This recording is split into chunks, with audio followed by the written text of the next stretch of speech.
now there's a war between men and women, especially black men and black women.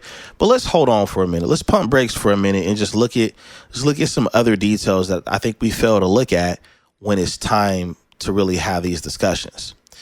For starters, for the women out there that are still continuing to support Meg Thee Stallion because however you feel about men or however much you don't like Tory Lanez or however much you love her music, just think about it for a minute. When it comes to Tory Lanez's situation, if you got a brother, imagine if your brother was in Tory Lanez's situation. All right? Imagine if that was your daddy in that Tory Lanez situation, if, you know, obviously co-parenting situation.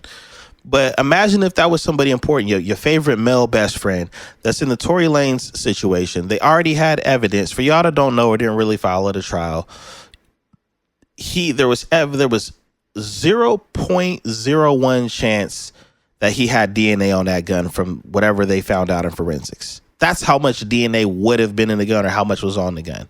So he obviously couldn't have shot Meg Thee Stallion.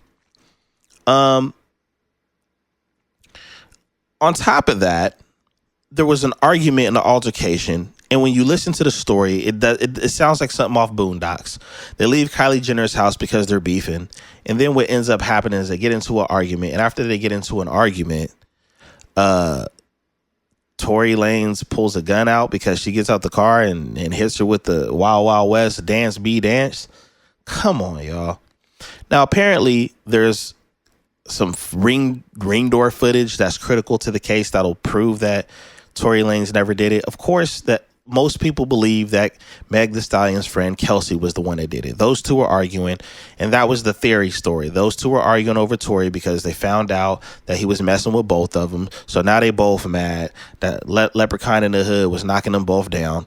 And what ends up happening, Kelsey pulls the gun out. Not to mention, it's Kelsey's gun, right? Correct me if I'm wrong. They said it was Kelsey's gun, right? Anyways, and Tory probably tried to stop it or whatever the case was. Gun went off. He didn't want to snitch, and there was probably more parts to the story to why he couldn't take the stand or whatever. But here are the facts. The dude has been stabbed 14 times in the result of being in jail. That there's a conspiracy behind that. But the point is now there's more things coming forward with this whole he might not have did it. Now, I didn't believe he did it.